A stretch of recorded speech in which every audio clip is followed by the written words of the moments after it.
یو روایت کې راځي د سیدنا ابي هريره رضی الله عنه ده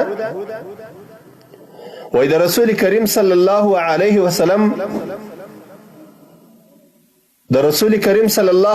وسلم څخه چې دی روایت کوي وای رسول کریم صلی الله علیه وسلم فرمایلی دي ما من رجل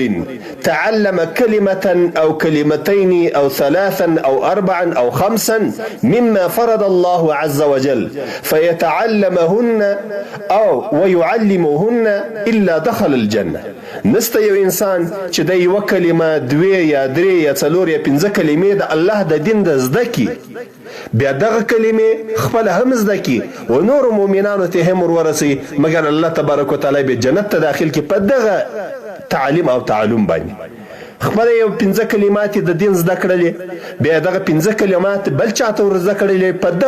په دغه عمل باندې به الله تبارک وتعالى ودته جنت ورکي. قال أبو هريرة فما نسيت حديثا بعد إذ سمعتهن من رسول الله صلى الله عليه وسلم. وإما چکل د رسول کریم صلی الله علیه وسلم څخه دغه کلمات واوریدلې بیا ما د رسول کریم صلی الله علیه وسلم څخه چې کم حدیث ما واورید هغه به امانه دی ير کړی کم دین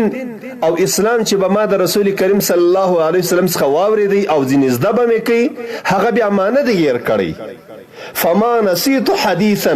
نمي دي يركري ما يحدث بعد إذ سمعتهن من رسول الله صلى الله عليه وسلم چې کلمې دغه کلمات د رسول کریم صلی الله علیه وسلم سواوریدلې بیا ما حدیث شریف نه دی يرکړی. نو زموږ او استاد د پاره هم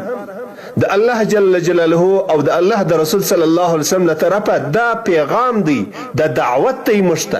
چې موږ د الله دین زده کو د خپل وس مطابق زده کو په دغه دین او په دغه مذهب او پر دغه عقیده باندې خپل هم عمل وکړو او نور مؤمنانو مسلمانانو ته هم ورسو او په دغه تعلیم او تعلم باندې چې وشه خبره یو د دین خبره د مذهب او د عقیده خبره د یو صحیح عالم د شی عقیده والا څخه زده کړل به بل مسلمان ته یا په خپل کور کې په خپل اولادو باندې زده کړه دا نو تعلیم او تعلم دی د دغه انسانانو مقام او مرتبه د الله په نيز باندې ډیره اوچته او لوړه ده.